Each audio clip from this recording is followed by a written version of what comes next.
welcome to this very special episode of Caged In.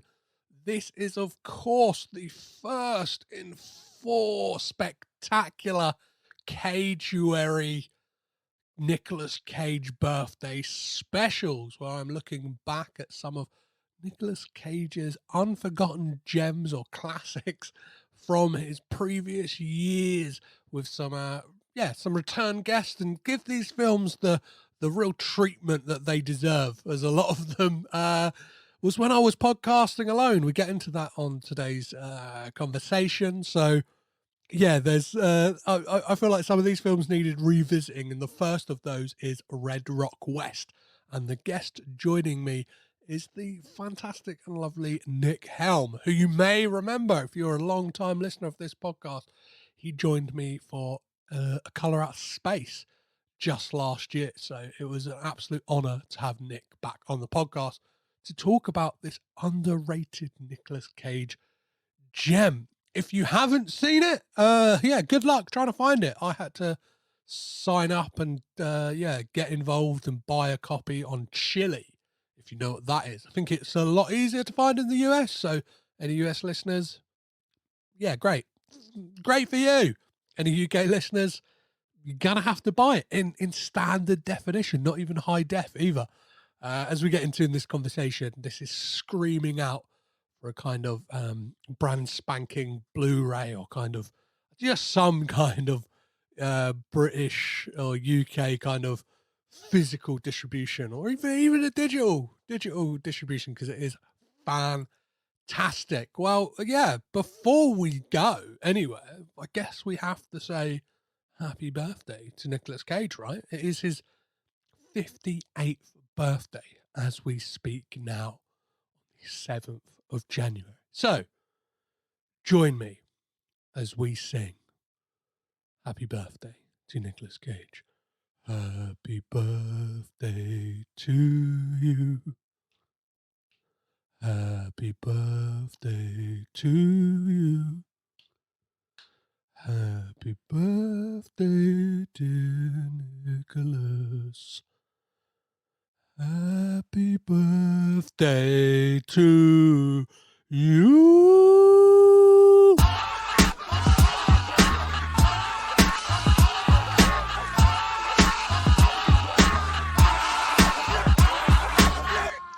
Today we're revisiting a little talked about Nicolas Cage film, the Neo-Noir Red Rock West, directed by John Dahl and written by John and his brother Rick, starring our boy Nicolas Cage, Dennis Hopper, Lara, Flynn, Boyle, and JT Walsh. The hired gun joining me to travel back to Red Rock West is not Lyle from Texas, but comedian, writer, actor, musician, and podcaster Nick Helm from London. How are you, Nick? I'm very well, thank you. How are you? Yes, I'm good. I'm excited to be talking about this film. I feel like, as I said in that intro, it's not often talked about, and it's an overlooked Nicolas Cage gem. And you're revisiting this, aren't you? Yeah, so I did this in my initial run of like when I covered all of his films. When I was very much fresh under the gills, I had no idea what I was doing in podcasting. I kind of wasn't the Nicolas Cage fan that I am today. I was kind of very much agnostic. I was finding that love for Nicolas Cage at that point, and now I've drunk the Kool-Aid, and I'm very much in the Jonestown of Nicolas Cage's camp. Of Nicolas Cage's massacre, yeah. Sure. It's Red Rock West. I mean, it came out in 92. Yeah, it's got a weird one, because like I think it came out in 92 in the UK, and it's listed on IMDb as coming out in 93, I think, because it got like a delayed release. I think what happened was it must have played Cannes or something like that, and got sold to Europe first before it got a US release, which is quite a fascinating way about doing things, and kind of became like a sleeper hit, I think, like in the art house cinemas and stuff like that, and kind of very much had a burgeoning popularity on home release like VHS. And well, it's impossible to find on DVD. I nearly bought a laser disc of it recently, just because I was like, that'd be quite cool to own, even though I don't have a Yeah, Laserdisc player. I was like, that like, and it's like a yeah, tenner on eBay. I was like, well, that's cheaper than it is for the DVD, which is like 15 quid or something like that. yeah. Um, so, it's like an old school. It's almost Hitchcockian. It's like an old school thriller that came out, and it feels it comes out in a really weird time for films because it's early 90s. It's just the 80s. It doesn't feel like an 80s film at all. It feels very much like a 90s movie, except for the fact that maybe the next year Reservoir Dogs came out, and then it changed what thrillers were in the 90s completely. So it's kind of like this really rare. They just didn't make films like that after Reservoir Dogs came out. Really, it was all sort of like Tarantino inspired, and it's sort of a shame. I think, and this might be controversial, but I think this is I think this might be one of Nicolas Cage's best films Yeah, that he's ever made. yeah. We'll get If into not, that. I thought I sort of backed out of saying it is his best because I do like The Rock, and I have just rewatched Face Off, and I love Con Air, but they're not real films. This is like it's like a proper grown up film, Mhm. and it's got like four incredible performances in it, and I haven't seen it for 20 years, and I think I've got it back at my parents' house on VHS, maybe, but I remember really liking it, and it really hit a note with me to the point that I've written the pilot for a sitcom that's based on Red Rock West. Amazing. So it's not like based on Red Rock. It's a fucking difficult Title, yeah, film. yeah. It's difficult. Red Rock West. It's not based on Red Rock West, but it's sort of like when you're trying to describe it, you just say it's like a funny version of Red Rock West, and no one's ever heard of it. And it's really weird because I feel like this film was huge in my life, Mhm. And I feel like it was a really important film. So it's sort of like it still sort of like appears in work that I do because it was such like a formative film when I was like a teenager growing up. But yeah, I literally never hear anyone talk about it. Whenever I mention it, I have to explain to people what it is, and it was I think it's an amazing film. It's really weird because it feels like the type of thing that someone like Arrow would like put out now. Do you know what I mean? Because it kind of it feels like the audience isn't there for it because it's just so hard to get a hold of. Like I had to sign up Yeah, to Chili, which is like I'd never heard of it really. I'd no idea what it was before I went on like Just Watch or something like that. Like, where the fuck can I watch this legally, basically? And it's like nigh on yeah. impossible.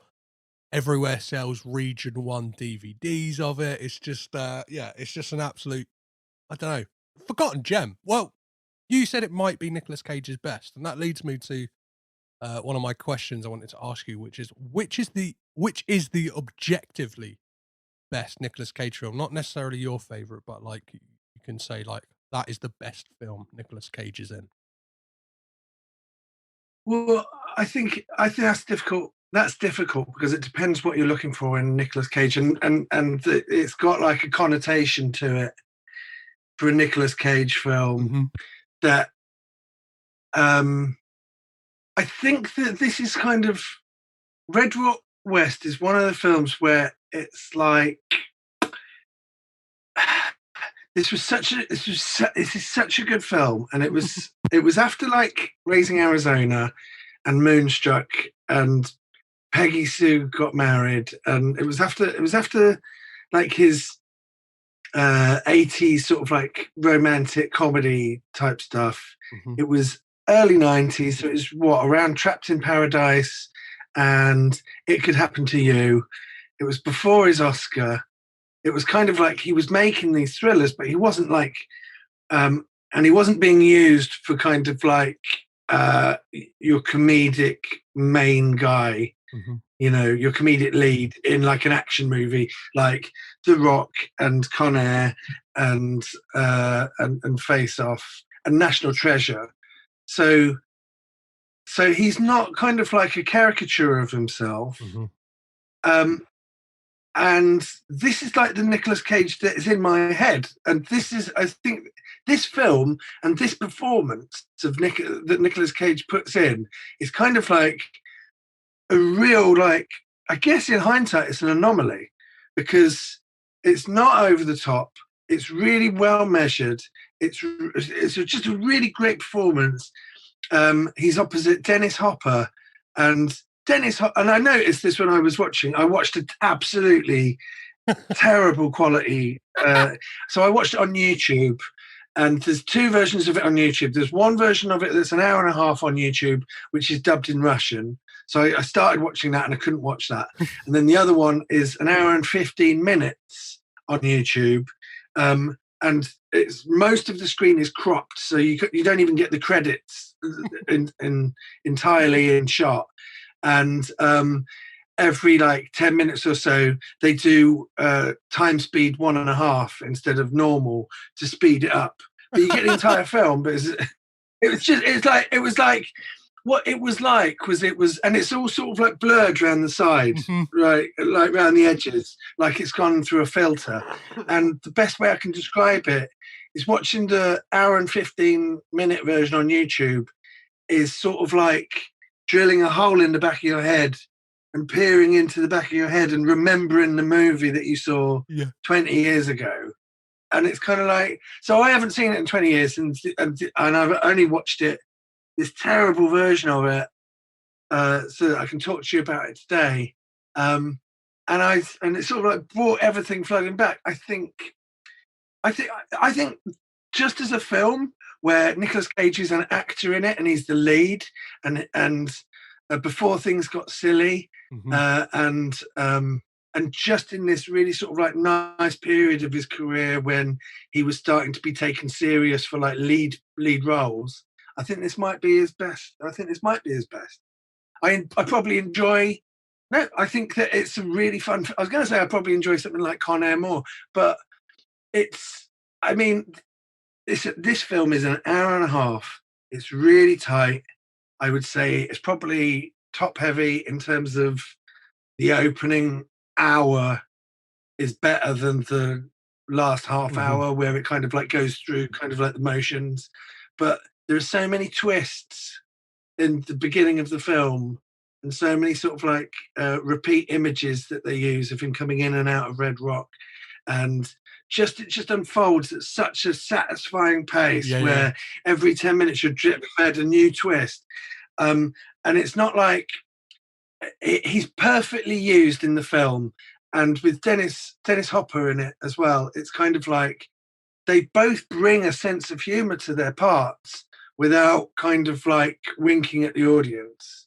So it's just this really tight, brilliant thriller that really, like, it's an hour and a half. It's got 4 characters in it, and it's just brilliant. I think it's brilliant, and it's as good as I remembered it being, even though I watched it on a terrible YouTube copy. Yeah, I've seen that YouTube copy you're talking about, and it looks like when the characters go inside John Malkovich's head and they're looking in being John Malkovich, and kind of that distorted like edges, and the only way I can describe it is like somebody has camcordered a VHS off the telly and kind of like it's got that sound. Yeah, the sound is really echoey as well. It's like that. Or it's like someone's filmed like in a cinema and they haven't got the entire screen in shot. It's like it's a crazy way to watch it. But so it really only worked as like a memory trigger. But I think it's so good. Yeah. I mean, it stuck with me my whole life, and I just think it's great. Before we, it's weird. It's weird that it's not available. Yeah, that is. I think that is the most perplexing thing about it. I'm not sure whether like I don't know, when John Dahl got like relegated to just being a TV director, that they went, your previous films are going to be nigh on impossible for people to track down and watch, John. Like you're in, I don't know, you're in director purgatory, like just directing TV shows now. So where, what, like, so this might be your favorite. And yeah, another question I wanted to ask you, Nick, was which is the worst Nick Cage film you've ever seen? I mean, there's a lot of them, but there are a lot of them. There are some that are like so bad they're good. Like I think Season of the Witch is just really entertaining. I think we probably talked about this last time. Yeah. I think it's really entertaining. I thought Willy's Wonderland, that was very disappointing. I think that might be one of his worst because it was so stilted and drawn out, and it felt like, you know, his character didn't speak, but it felt like they were just, it didn't feel like natural. It felt like it was this thing that they were stuck with, that he wasn't allowed to talk, because he should have been able to talk at any point. It didn't make sense that for a man that could talk, that he wasn't talking throughout the entire film, other than the fact that it was a gimmick. I think Willy's Wonderland is it's annoying, and it's quite, I can understand why he chose to do that. I can understand why he chose to do it, but I just think that the overall finish to the film, I think he was let down. Yeah, and I think he deserved better. I think that film would have worked a lot better, and kind of, well, one, it's that thing. It feels like it's being made to be a cult film, and I always feel like that is like dangerous territory when you're going, like, when you're kind of knowingly going, oh, we're making a midnight movie here. It's like that stuff should come naturally. You should make like a film that happens to be schlocky. Do you know what I mean? Like Evil Dead, for instance. It's like Sam Raimi was trying to make the best film he could possibly, and it just happened to find this audience that kind of like of horror weirdos and kind of, yeah, people watching it at midnight screenings and stuff like that. Whereas that was like, the intention from the get-go was, oh, we're like, it was winks all over the place of like going, we know what we're making, like, and it's like it doesn't work like that necessarily. And I think Cage had a massive disservice, like, in the fact that the cast around him, obviously there's like, I think Beth Grant is fine in it, but like a lot of like the kind of, I don't know, like the people who speak the most is that kind of gaggle of teenagers that are just cannon fodder, and it's like they're not great. They really let the film down. Yeah, but the structure of the film is bad. The script of the film is bad. The art department is good. I think all the logos that they did and the characters that they created are good, but the pacing is terrible. The editing is terrible. The acting is terrible. The casting is terrible. I think the set is rubbish. It's like, you know, it's basically, they've tried to make an action thriller movie horror splatterfest in one room, and it's kind of like, there's kind of like there's a corridor and a couple of rooms that lead off, but basically it's kind of like they didn't use their shortcomings to their advantage, and so you're kind of watching it going, why does it look so cheap? And I think it might have worked better as a Bruce Campbell project rather than a Nicolas Cage one. I think you're right. It's not. Whereas when you look at something like Mandy, or Color Out of Space, where he's kind of like doing smaller budgeted movies, but they've got a real vision behind them. I think that he really kind of like excels in that stuff. I watched a YouTube documentary thing, or I started watching it. It's 3 hours long. It's about Nicolas Cage being a meme, and the fact that Nicolas Cage is aware of how people see him. He must be. He must be, right? He's got a film coming out in April that is the unbearable weight of massive talent, where he's playing himself. Like, he's got to be aware Yeah. of this subculture, or kind of the way he is seen in the kind of public sphere. Well, he is aware of it, and I think he's a bit sad about it. And the thing is, it was like saying that he had two choices. He had the one choice, or he's a bit bemused by it. He doesn't really understand. He doesn't really want to know about it.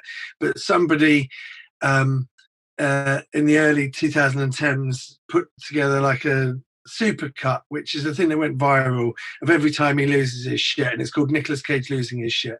And it's like a supercut of every time he sort of overacts in all of his films, and it's permeated uh, the movie watching public, and now it's sort of tainted how people see Nicolas Cage, and he's aware of it.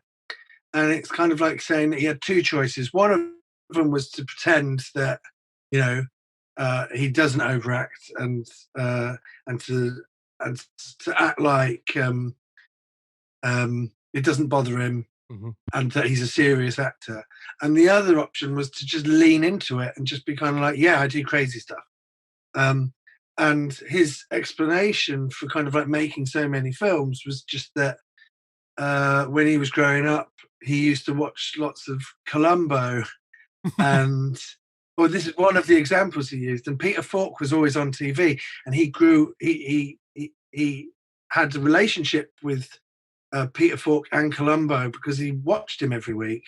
And his thing is that he'll just keep working and making stuff because you'll never be short of material. You'll always be kind of like, well, what's Nicolas Cage made this week? And there'll be a thing that he's done and it'll Yeah. come out. And so he's sort of like, I saw Pig recently. I thought that that was kind of like, that again, they were kind of like, I felt like I enjoyed it. I thought it was very slow. I think that it felt a bit like what they were trying to do with um it's a bit like stunt casting, where you go, Nicolas Cage has made a film where he wants to get revenge for his pig. Hmm. And so you go, well, I've got to see that. And then when you watch it, it's not that film. It's not the film you think it's going to be. Yeah, yeah. Um, and I think it was sort of like it. It's sort of he's painted himself into a bit of a corner now, where he can't make kind of like, well, he can make films like Pig, but you've got to just wade through all the bullshit of, oh, it's Nicolas Cage making a film about a pig, in Yeah. order to get to the fact that he's made a film. And it's kind of like you have to watch it and then reevaluate it, as opposed, compared to what you thought it was going to be going in. Well, You know, that's a you go really, in with yeah. preconceived ideas. That's a really interesting thing, where like the kind of public image of Nicolas Cage kind of did that film slight dirty, because it is that thing, like, if you kind of look at it objectively outside of all of that stuff, like, my personal opinion is like it's a beautiful film about like kind of grief and loss, and like, but it's got that thing, if you kind of get that elevator pitch of, like you said, it's Nicolas Cage looking for revenge on his pig, you think like, as people said when it first got announced, it was um like Bacon, or do you know what I mean? It's John Wick with a pig. Like, they kind of had Yeah. all these ideas of what it was going to be, but then it was something completely different. Like, I say, like, it's more akin to Ratatouille than it is to John Wick, in the fact that like the kind of Right, right. the denouement is like him cooking a meal for someone, and them kind of having this like sensory memory experience of that beautiful meal they had with their loved one, like, back in the day. But on the kind of converse side to that, like, Cage feels like the perfect person to kind of play that role in a film. It's like it is that thing about like the kind of that slug line of what the film would be about, that kind of, I don't know, Yeah. people go in expecting something different, because I imagine he is an actor who kind of has been somewhat in the wilderness, because if you kind of look at his career post 2010, like, there is this straight to VOD, straight to DVD, like, wilderness of his career. And then, like, so he probably understands that idea of Robin Feld being like, I used to be like back in the 90s, my name actually meant something. Like, whereas now Hmm. my name is a punchline to a joke, or like people have like kind of somewhat think my career is dead. So like it's like that it falls into stunt casting, but like I think it is kind of it Yeah, works on that metatextual level. and uh, I think that the fact that the fact that on paper it feels like it's going to be, oh, this is a classic Nicolas Cage film. I don't know how many classic Nicolas Cage films there really are Hmm. in terms of that's the film where even something like Mandy is kind of like he's a lot more restrained in Mandy than I thought he was. He goes off the handle, but like that film has a real slow burn to it. Yeah. And it's not all kind of like it's not all like fucking Ghost Rider 2. Do you know what I mean? It's sort of Yeah. like it's there's a slow burn to Mandy, and uh, yeah, and so when you look at something like Willy's Wonderland, which is like going, "Don't worry, guys, we've done it. We've made the ultimate Nicolas Cage film." You watch it and you go, "Well, you haven't." Mhm. It's so far short of that. It's kind of, and like you say, you can't deliberately make that sort of thing. All of those clips from those Nicolas Cage movies where he's sort of like, losing his shit, they're from actual genuine movies Mhm. that have allowed him some sort of uh, artistic freedom within that, and they've gone, this is the scene where Nicolas Cage, he's got this scene, and he'll lose his shit and he'll do a thing, and it's like great, but it's in the context of the film. It's not the fact that Nicolas Cage is just an actor and you can't control him. Mhm. You book him for a job and he turns up and he destroys the craft table and then he just does whatever he likes in front of a camera. It doesn't work like that. He's sort of like he's like, even when you look at, I tell you what, one of the other brilliant films is Bad Lieutenant, Mhm. where it's a fucking weird, incredible Nicolas Cage performance, but he's created a character. Yeah. It's not like Nicolas Cage has just walked in off the street and he fucks around for an hour and a half. So he's created a character. And when you look at something like Willy's Wonderland, it's like there is nothing other than the fact that you want Nicolas Cage to fuck around, Mhm. and there's nothing beyond that, and it doesn't work. Yeah, I know with that film that he very much said he did it like, and he stipulated that he didn't speak.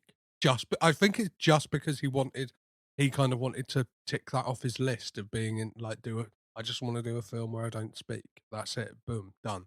Like, which is like, Well, because what's the ghost one that he's done recently? The Prisoners of the Ghostland of yes, the Prisoners of the what's Ghostland. that Yeah, called? the Sion Sono film, which I guess the best way to describe it is it's not enough of a Nicolas Cage film. Well, yeah, but it's not. It's, I don't know. It will put off Nicolas Cage fans because it's not as like losing his shitty as they expect, and it's not as Sion Sono as Sion Sono gets, the Japanese director who like has this mate like kind of I don't know, kind of rivals Takashi Miike for being like out there and fucking doing this Right. like weird shit. Yeah, I mean, I think it's an improvement from Willy's Wonderland, but he barely speaks for the first quarter of that. It felt like, did you ever see that Melanie Griffith film Cherry 2000? No. It felt like that. It's like this post-apocalyptic film where Melanie Griffith drives a car. It's great. It's not great. I've got I need to rewatch it. I've got very foggy memories of it. But it felt like that. I think Willy's Wonderland is so poor that it wouldn't surprise me if he demanded that he didn't have any lines so that he wouldn't have to learn it, Fair. and that it was a massive favor. And it was just like, I'm not going to put any more time into this than I need, and it's going to be a silent performance because there are parts in it. There are parts in it where you go, it would really help if you just told them what was going on. Yeah. It doesn't make sense. It feels like this albatross where they've made a decision that he's not going to speak, and then the film that they've made doesn't lend itself to having a mute character. It's kind of like, you want to have, it's sort of like trying to be like an Evil Dead type film. So you want to have that Bruce Campbell character that's got, it's a film that's basically calling out for like one-liners and inventive death scenes and then funny one-liners to come after. Do you know what I mean? And it's kind of like, it doesn't have that. Anyway, we're not talking about that film. We're talking about Red Rock West. So before we get on to Red Rock West, I just wanted to ask you another couple of silly questions. The first one being, which living or dead director would you most want to see Nicolas Cage work with? Obviously, dead is a total work of fantasy, but where do you think Nicolas Cage would? Which director would he fit with? Would he make absolute gold? Well, he did do a Brian De Palma film, didn't he? Snake Eyes, yeah. Which wasn't the best. Living or dead? I don't know. Like Alfred Hitchcock. I'm just looking around. I mean, Alfred Hitchcock. Would that be good? It's your pick, Nick. I think Alfred Hitchcock nailed it. I think he nailed it without it. I don't think Nicolas Cage would have added anything to it. Maybe like Dario Argento. Oh, if you had Nicolas Cage and kind of like a Dario Argento film, maybe that would be kind of good. It kind of feels like. But I think what Nick. Go on. I was gonna say, it feels like Nick Cage could go the way of Udo Kier, of just like they kind of have a similar thing of just popping up in anything. So if like Nicolas Cage popped up in something like Suspiria just for that one scene, to be like, oh, some weird shit's going on. Like, yeah, I'd love it. Or maybe like a Quentin Tarantino, someone that would take his. I think the problem with the films that get attention, he makes 3 films a year. The problem with the ones like Willy's Wonderland that get attention, the fact that they're trying to give us stuff that we've seen before. And I think that where he really excels is where he brings something that is just odd to something like Con Air.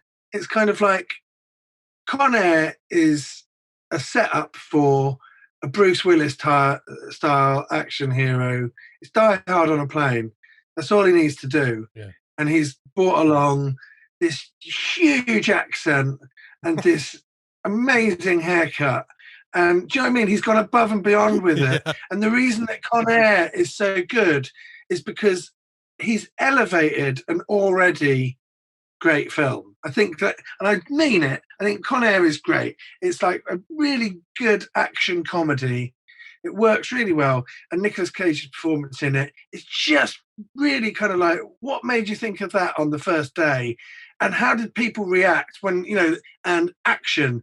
And then Nicolas Cage does that. And then it's like, oh, fuck. Are we fucked? Or is this going to be all right? It must have had conversations about it. And so it's kind of like, I think that if you had someone like Quentin Tarantino, or who was the guy that directed Dragged Across Concrete and Brawl on Cell Block 99? Craig S. Zala, I think it, or S. Craig right. Zala. Yeah. Craig, him, right? Like he would be good. I think what he really needs is someone to come along and give him the opportunity, not like a reinvention, but like he doesn't need to reinvent his career, but he needs someone to sort of like give him the opportunity to do something that's kind of like a straightforward film where he gets to sort of play along. What was that Joel Schumacher film? Trespass, was it called? Trespass, or he did 8mm with Joel Schumacher as well. Yeah. But Trespass was the other one, right? Yeah. And that felt like, that was with Nicole Kidman, right? And that felt like that was kind of like a generic film where he kind of like didn't really do much with it. And he kind of like turned up and he played it really straight. And I think I think that what you want is you want kind of like a fairly kind of like straightforward film that he can come in and do something interesting with. Hmm. And he's been given that opportunity in the past, and he's sort of like not done it. I think it's going to be interesting where his career is going to go, because I know like he's signed on to like a western, like his first ever western that should like has just stopped filming, and he's going to play Count Dracula in Renfield, which is like I think like yeah opposite Nicholas Hoult. So sounds like it'll be Right.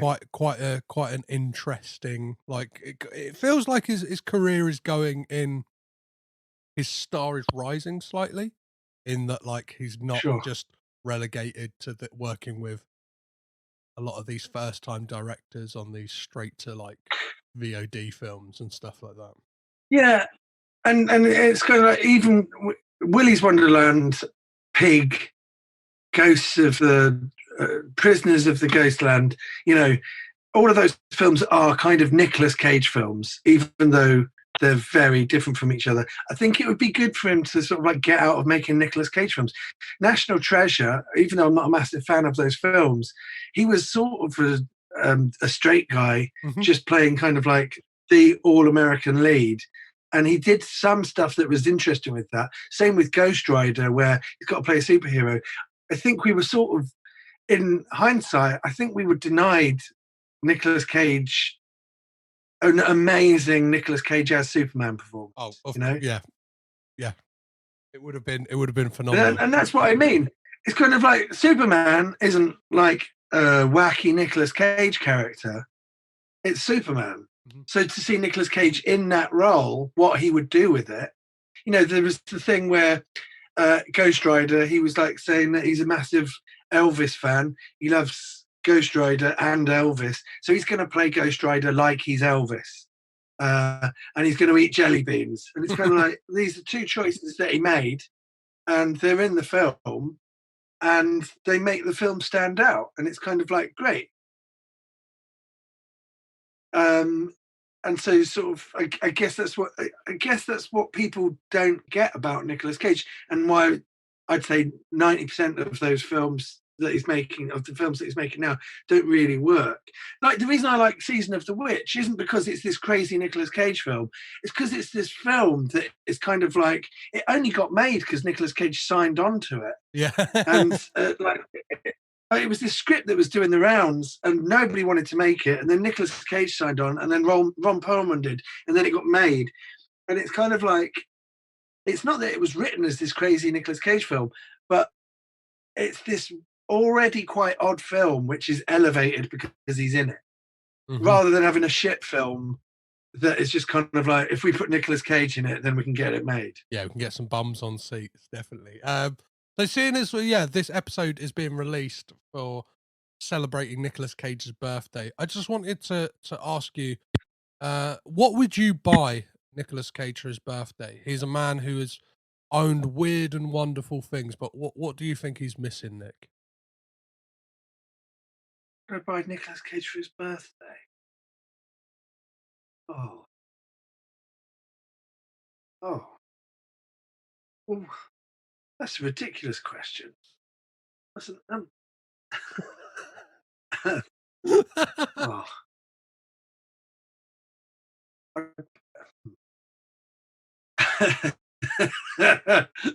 somebody somebody gave me a badge once. Uh, Somebody gave me a gift, which was a little badge, and it said, "You are enough." Oh, and perfect. and I burst into tears. I think. Again, I think that the problem is that you try and buy him like a snake, or try and buy him uh, uh, like a tattoo or something crazy, and it's like you can't really do that, and you just need to maybe ground him Mhm. and let him know that he's doing all right. Yeah, you are enough. That's perfect. I think that would break him as well. I feel like that is the kind of thing that would break Nicholas down to his core. I reckon. I reckon it would really feel him. So let's talk about Red Rock. Let's really get into it. And I always like to ask my guest Nick to provide a synopsis of the film.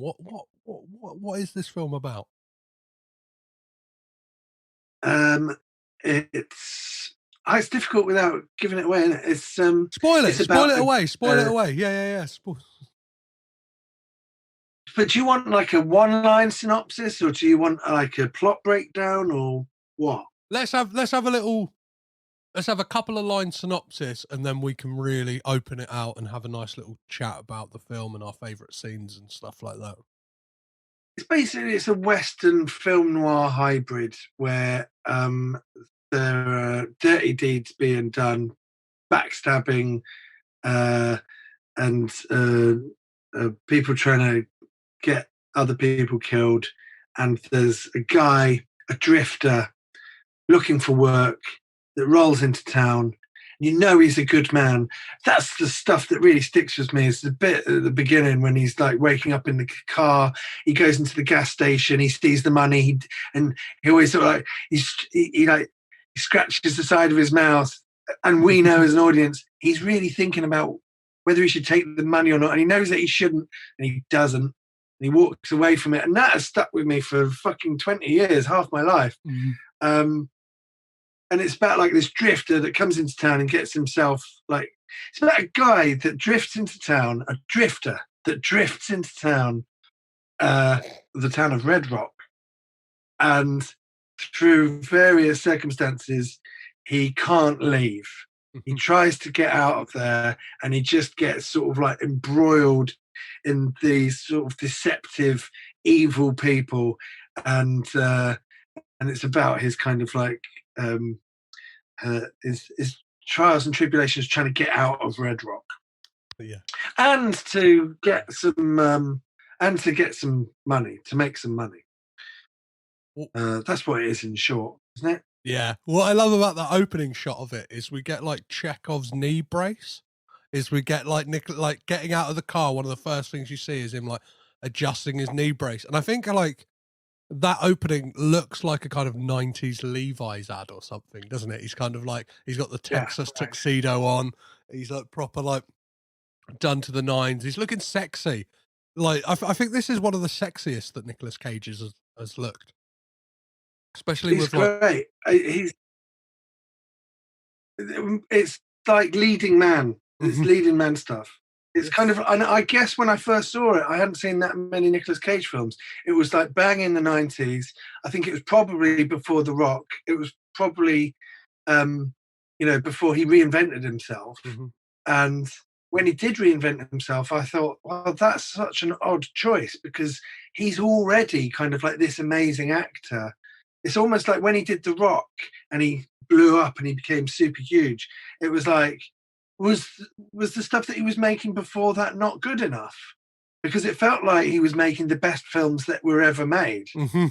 And then he kind of like went up a notch and started making films that were sort of like Face Off and The Rock. Yeah, he's great in them, but they are sort of beneath his talent because he was making stuff like Red Rock West, Mhm. which is this fucking incredible film. You know, if I was able to make a film, I would try and make a film like Red Rock West rather than a film like National Treasure. Yeah. Um, it's and yeah, he looks great in this film. Is the music by Ry Cooder?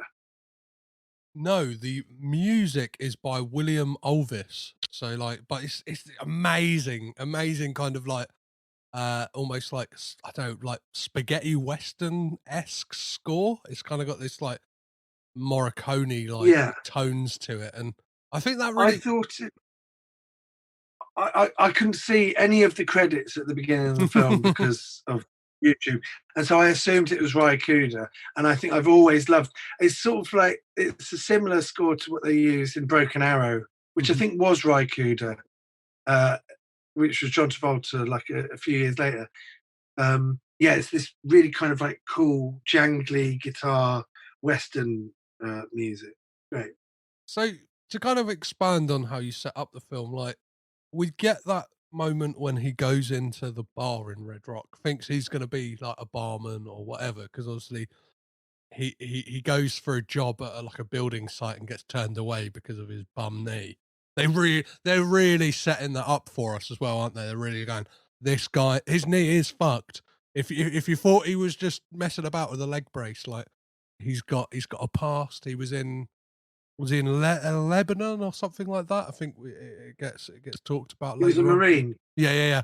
And then JT Walsh, who I think in this film is like fucking phenomenal as this kind of like sinister bar owner who's also the sheriff of Red Rock, mistakes him from being Lyle from Texas, which I love a film that I love this premise for this film, that it kind of like, it is just a thing of like mistaken identity. It is this thing of just like a man who is kind of backed into a corner, whether like life has kind of broken him down to the point where he's like, he's not got a pot to piss in. He's kind of got $5 of gas in his tank, and he's kind of like, I don't know, kind of uses, yeah, he's like a kind of rat in the corner, but uses that to his advantage and kind of comes up with this ingenious plan to take the 5 grand off of JT Walsh's character, and also take another 5 grand off of Lara Flynn Boyle's character Susan, to kind of do a hit on either of them, right? That's the kind of setup for this film. Yeah, but also so much happens before he even gets to JT Walsh. Mm-hmm. And you know, so he puts the leg brace on, he goes to get petrol, and you learn so much about him that he's got $5 in his wallet, and he has the opportunity to steal like $100 or $20 even. I don't think it's that much, and he doesn't. And then the guy comes out and he says, "What can I do?" And he says, "I want $5 worth of petrol because that's all he can afford." And you know, and then he goes to this to Red Rock. He goes to the bar. The barman is there. The barman sees that he's got Texas plates and thinks that he's someone else. And he says, "If you come for the job," and Nicolas Cage isn't thinking, "I'm going to kill a guy for money." He's just thinking, "God, he thinks I'm someone else." And the other guy hasn't turned up. And we already know he's a good guy. Mm-hmm. And so he goes, "Yeah, I'll do something for the money."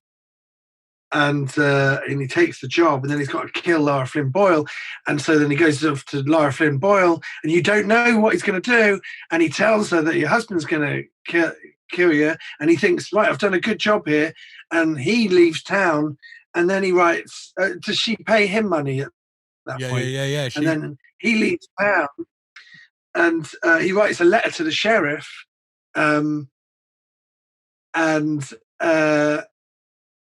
And then he hits a guy on his way out of town, and then he has to come back to the hospital. And when he's at the hospital, he finds out that the guy's been shot, that he's run over. And then the sheriff turns up. The sheriff is JT Walsh. And it's like, oh, fuck. It just like builds. And then it's like that for like 45 minutes, an hour, where he's just getting deeper and deeper in shit, and he just can't get out of there. I also really love that the bit when he goes to the petrol station. It's kind of like the ultimate road movie, where he has dinner at a petrol station, where he basically, the first money he makes, he buys like groceries and jerky and and there's a bit when he pays with however much he's got, and the guy goes, "Haven't you got anything smaller?" And he goes, "Not today." And you know, it's just a really kind of, it's a really grounded performance. There's a bit like when he's sort of like freaking. What's really good, if you're going to talk about the Nicolas Cage like losing his shit stuff, what's really good is when he does lose his shit, he does it when he's on his own. Mm-hmm. So he keeps his shit together when he's in front of other people, and then the minute he's like in his car or he goes into the bathroom, he'll like smash a light or he'll punch the roof of his car, and he's like freaking out, going like, I can't handle this situation that I'm in. I'm absolutely fucked. I just think he's just great. He's just great. Yeah, that is the thing. It's a expression I use on this podcast quite a lot. It's like the earned freakouts. It's like that's what any sane person would do in that scenario, right? You've driven from Texas to Wyoming because your friend has said there's a job here. You're definitely gonna get it.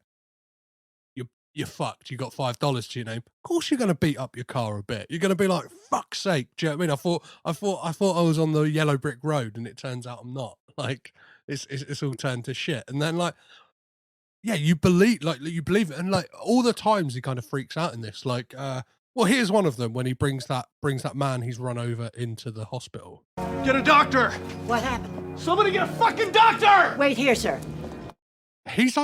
He's rightfully pissed off. Like, as you said, he's set up as a good guy, and it is that thing of like all he wants to do is get out of Dodge and get the fuck away from there. And it's just like, how can a bad day go to worse? Do you know what I mean? He's kind of been embroiled in this situation where the sheriff essentially wants him to murder his wife, and then finds a way out of it, so he thinks, and then is drawn back to this place. And it's, I don't know, it's I think it's great. It reminds me slightly, and I guess I don't know if it would have been an inspiration on it, but like Breaking Bad in a way, like those episodes where you would kind of watch it and go like, how the fuck are they gonna get out of this one? Do you know what I mean? Like proper, like, I don't know, like episode that comes to mind is like Walter White and Jesse inside the camper van at one point, and I think like Hank and like other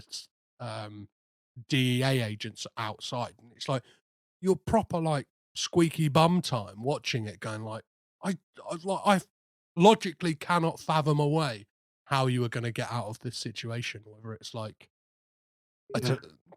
in the bar with Dennis Hopper's character, or like in the car with JT Walsh when like he confronts him, when like it's kind of revealed that he is the sheriff. It's fucking great in that regard.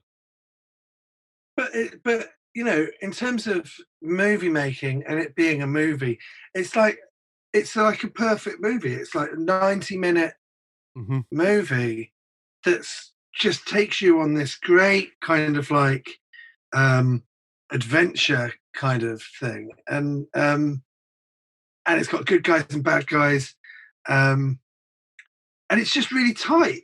And I just assumed when I saw it that when people talk about Nicolas Cage, this has got to be kind of like at the top of the list. If anyone is having a conversation about Nicolas Cage, they must have seen at least this film. Yeah, you know, for my money, it's one of his best films, if not his best film, in terms of it's before he got all razzle dazzle. It was after he'd kind of like earned his place as a leading man, and he made this really kind of like tight, gripping, fun. It's really fun thriller, and no one's heard of it. No one can pronounce it. It's and it's kind of like, and you can't get it anywhere. Yeah. And so it's sort of like, if you're going to have a conversation about Nicolas Cage, you have to have. My friend Rebecca is like this huge Nicolas Cage fan, and I said, "Oh, I'm watching Red Rock West for this podcast," and she said, "Well, what's that like? Is it good? Is it rubbish?" And it's like, you're a fan, and you haven't seen Red Rock West. It's kind of like it was weird, because it was like that was maybe what's so disappointing or weird about Nicolas Cage is not like disappointing for him, but I think in the way that people have treated him and the way people expect him to do a certain thing in all of his films, is that maybe like my entry point for Nicolas Cage was Red Rock West. It was like mid to early 90s. It would have been on Channel 4. I would have seen it before Quentin Tarantino, or maybe around the same time as Quentin Tarantino, Reservoir Dogs and Pulp Fiction. And it's kind of like, and this is the sort of film, because it's so good, this is the sort of film that Nicolas Cage makes. And then when you actually look at the film, it's kind of like, well, Dennis Hopper's really great in it. So you've got Dennis Hopper from Blue Velvet and Nicolas Cage from Wild at Heart. So you've got like this sort of Lynch connection. And then Lara Flynn Boyle from Twin Peaks as well. So you've got like a Lara Flynn Boyle from Twin Peaks.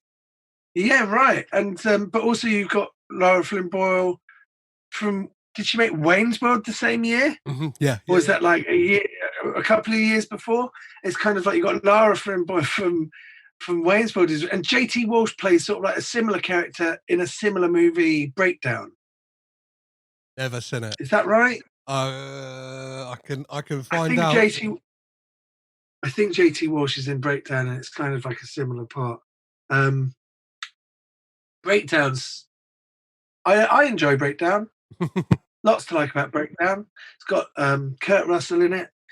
It's got Kathleen Quinlan. I'm pretty sure it's got JT Walsh in it.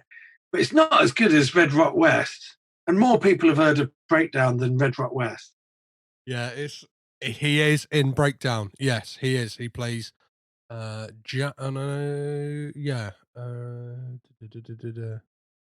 Is he in Breakdown? It's just yes, he is. 1997's Breakdown. He is in Breakdown. You're right on that. Well, you mentioned Dennis Hopper. Before we kind of talk about his performance in this, I just wanted to play his introduction into this film, which I think is phenomenal. What the fuck are you doing? My car broke down. Where? I don't see a car. It's just over that ridge. Over that ridge, huh? Well, you're one lucky son of a bitch, aren't you? Huh? If I hadn't had my brakes just done, I'd be picking your brains out of my radiator. Fuck. Listen, I hate to ask you this, but do you think you could give me a ride? Oh, I don't know. You aren't dangerous, are you? No. I just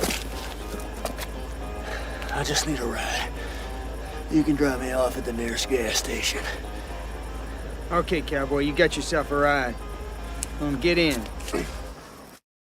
So that introduction to Dennis Hopper, especially I remember the first time watching this being like, how is he going to fit into what at that point is it's quite a convoluted but simple plot. Do you know what I mean? It's kind of all these wheels in motion, and then it's like Dennis Hopper turns up, and I remember the moment when they're in the bar and he says, "Oh, I'm Lyle from Texas," and the kind of look on Cage's face is like, do you know what I mean? Like, fuck. Again, if this day couldn't get any worse, it's just got a whole lot worse because Dennis Hopper's a scary looking guy, right?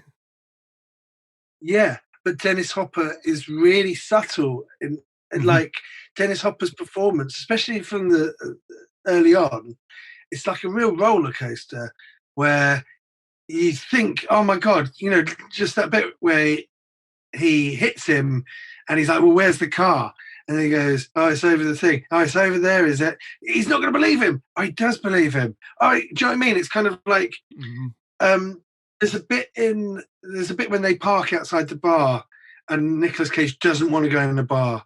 And he says, no, I've got to go. And Dennis Hopper is kind of like being his mate, and he's been all friendly, and they're both Marines. And he's like going, oh, come on, come into the bar. And he goes, no, I can't, I've got to go. And then he just turns and he goes, what's the matter? I'm not good enough to drink with? And then Nicolas Cage is like, no, it's just that, I've got something else to do. And then he comes back again and going, well, then what's your problem then? Come into the bar. And even though it's kind of like a fairly low stake scene, Dennis Hopper just makes it so tense. But he also maintains this sort of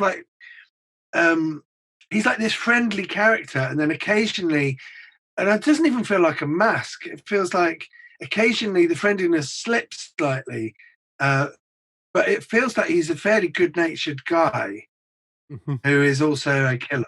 Yeah. Because JT Walsh is like the serious kind of like moody guy that's got involved in something that he doesn't really know how to control, and he's sort of like a bit on edge and a bit tense. And Dennis Hopper's just so relaxed and friendly about everything that he can be a killer, Yeah, well, there's another take on this film about the Dennis Hopper character, Lyle from Texas, right? There is a film in that of like this kind of hitman who turns up to a town and somebody has stolen his job. Do you know what I mean? Like, and it's kind of like you can weirdly feel this like in a twisted logic, like an empathy for him. Do you know what I mean? Because at the end of the day, he, in his mind, in the kind of like in black and white, he's just a man who has turned up somewhere to do his job and finds out that his job has been stolen. And it's got there's a great humor to him as well. There's a phone call he has with JT Walsh that I'll just play now. Hello. Wayne, she got away. Cowboys here, they got to jump on me. Do you know where they went? Hell no, how could I? I've been staring at my damn eyelids for the last hour and a half. You can't let them get away. Hey, I didn't come all the way up here to play hide and seek. You have got to find her. Okay, I'll tell you what, I'll take a look around, but it's gonna cost you, and I want another $5 up front. Fine. Just find her. Okay, well, when do I get the money? Tomorrow morning. Just come to my office. It's right behind the bar. Okay, what time? 9:30. 9:30? I'll be there. So that is like, do you know what I mean? Like, you can see from his side that he's like, I've just come here to do the job that I was paid to do. Like, do you know what I mean? Like, and he's like, I don't want to fucking play cat and mouse with these people. I just want to, like, he's almost in a way, in some regards, in over his head in some, do you know what I mean? He's just another person who's caught up in the wrong situation.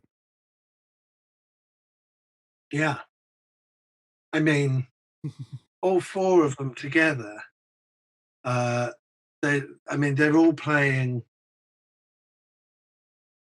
these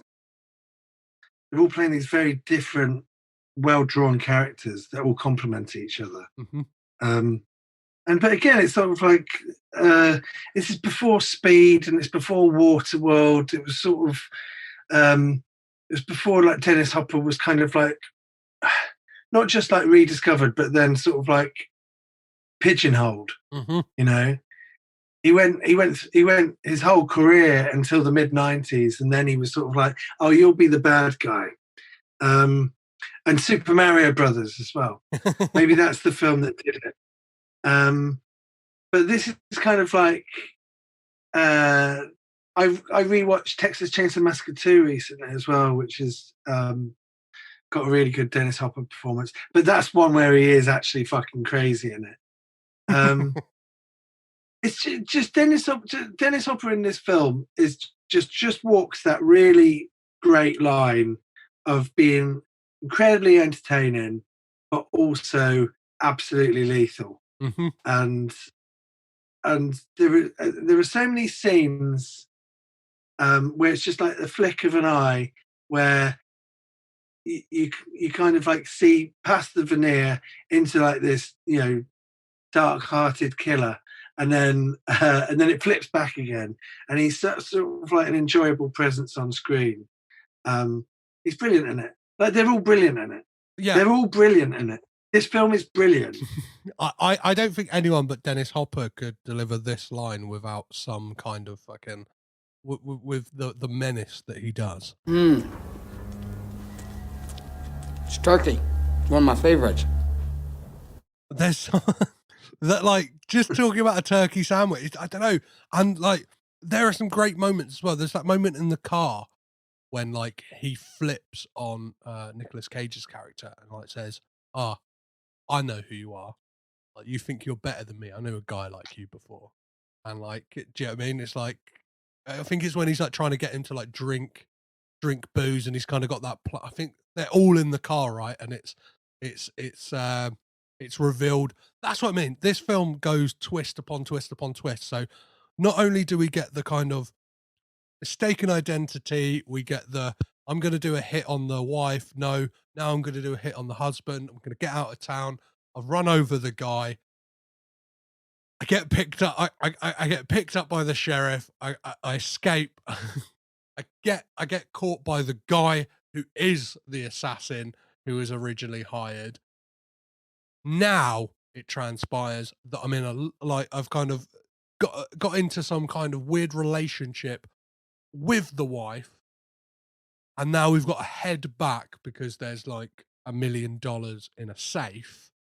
And then we get that twist that they are ex-con, or they're like cons on the run, right? JT Walsh and Lara Flynn Boyle. And it's like, at that point, you're almost like exhausted from the amount of twists. I'm not sure how you felt about it. It's like, but it just really, like, I don't know. In other films, I feel like it would be like slightly like you just roll your eyes at it, but in this, it's like I'm on board. I fucking love all of this. I think it's there are so many twists that you can't say, hey, how about that twist? It's like Which one? the whole film is just twist upon twist upon twist. I guess it's a little bit like, and it's nothing like the movie Wild Things, but the movie Wild Things has so many twists in it that it's sort of like. But then Wild Things is a piece of trash that is like, and it's entertaining trash, whereas this is kind of like a legitimate film. Yeah. Well, Go on, you say something. It is a noir. It's not even like a neo-noir. It is like it really does Yeah. play with that noir like story beats and kind of like just the deceptiveness and the kind of like it's got all the archetypes of a noir, right? It's got the kind of like Absolutely. I mean, you could redress this, and you could put Humphrey Bogart in it and film it in the 30s, and it could be like a 30s, 40s black and white gangster movie. It could be a cowboy movie. It could be a 1980s John Carpenter movie. It could be, you know what I mean? It's kind of like, it's got these classic archetypes, but basically it's right bang in the middle between being kind of, because John Carpenter made like it's almost like They Live, only They Live is John Carpenter's kind of like take on something, you know? It's like a modern Western. But it could be equally a classic Western, a classic gangster film. It's like, yeah, it's just this really, really well-made film that had Quentin Tarantino not come along and sort of tore up the rule book and inspired everyone else to follow suit, then there may have been kind of like I don't know, more films like this. It just feels like it's just this really odd, rare film, and I can't understand how obscure it is because it's one of the, I've seen thousands of films in my life. It's one of the films that stuck with me. Like I said, I must have seen it. Last time I saw it must have been 20 years ago on VHS, and it stuck with me. Like when I was at uni, and it stuck with me all this time. And it's got Nicolas Cage, Dennis Hopper, JT Walsh is an amazing character actor. It's got Lara Flynn Boyle, who was kind of like at the peak of her kind of like fame. And even Nicolas Cage fans haven't heard of it. It's just sort of like, it's just baffling. So what do you think about like what are the kind of scenes that stick out to you in this, Nick? Like are there certain scenes that like you think, oh yes, that's a nice slice of gold? It's just the whole thing has got a really satisfying burn to it. Like I think the opening shots over the credits of him working out on the road and going into the gas station at the beginning, they're all great. The beginning scene where he's in the bar with JT Walsh and he takes the job, that's great. The bit when who's the truck driver who that's Dwight Yoakam, whose truck is it Dwight Yoakam? I thought it was Dwight Yoakam. He was good looking, wasn't he? He was quite good looking in this film. So there's the bit with Dwight. I like the fact that the bit in the hospital's great. I like the bit in the gas station when he's got the money. I like the fact that you keep seeing you are entering Red Rock West and you are leaving Red Rock West. I love that.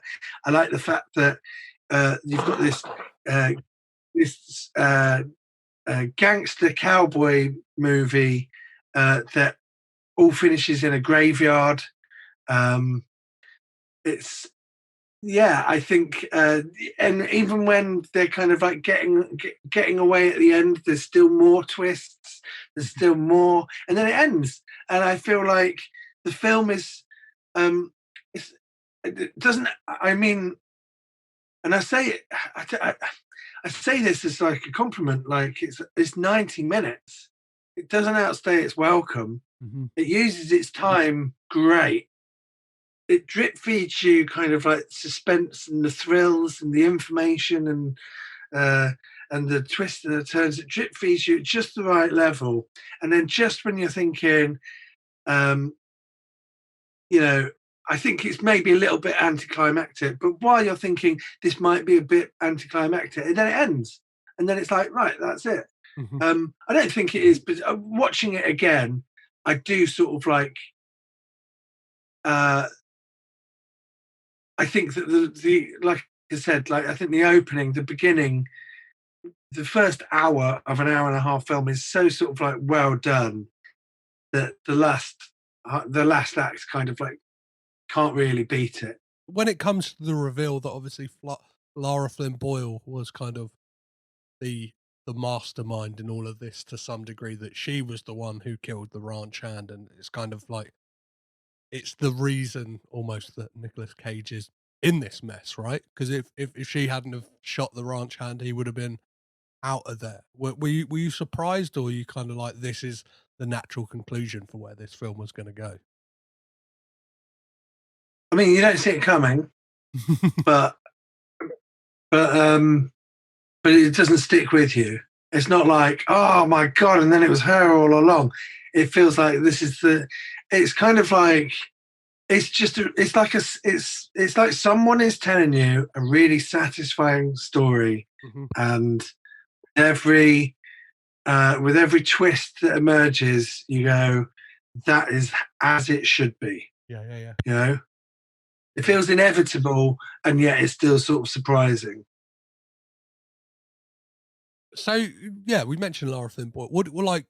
Is this a standout Lara Flynn Boyle performance for you, or is this kind of like it could have been anyone in this role? Yeah, I mean, I always find it weird that she didn't have like that she didn't have like a much huger career. Mm-hmm. You know, but I find everything about this film kind of like, I mean, in terms of Nicolas Cage, it's sort of like, it's not like, it doesn't feel like a restrained performance. It doesn't feel like, whereas a restrained Nicolas Cage performance is something like Willy's Wonderland, where he is deliberately not doing the fun thing Mm-hmm. because he's doing a thing, Yeah. right? Or he's been instructed to do a thing. Whereas this guy, he's a quiet guy, he's a good guy. He in other people's hands, it could be quite sort of like a boring generic character, or it could be someone that's being kind of like dragged along by the other characters into their world. But like as a character, he still manages to sort of like stand his own, and he does loads of interesting things with the performance. Yeah, I think that's what happened. Like where the character could get boring, Nicolas Cage's performance kind of like every so often gives you a sharp shock of like, no, you should be watching me. Like when he delivers this line to Lara Flynn Boyle, Friend, the ranch hand, he's been shot! it's got that Cage energy, and I guess like people would clip that out and go, yeah, it's Nicolas Cage losing his shit, but it's earned, right? He's kind of like, he's a man who's at his wit's end. He's not playing a corrupt cop, and he's not playing a superhero on a plane that's killing criminals, and he's not playing kind of a drug addict or an alcoholic or anything like that. He's literally playing the one good guy in town, Mm-hmm. and it could be incredibly kind of like generic and boring. I think he could be replaced by, I mean, who else could do that sort of part around that time? I don't know. Maybe I don't know. Tim Roth but I don't think his star had really risen at that point. So I'm not sure if like I could see Tim Roth doing a film like this at some point. Like, Or it could be sort of like an Emilio Estevez Yeah. type role, where it's sort of like he's the good guy, and it's kind of like. But then I rewatched Young Guns and Young Guns 2 recently, and Emilio Estevez is just incredible in those films. But it's kind of like this early '90s. I don't know who would play that part, but like an early '90s generic guy in what is early 30s, mid 30s.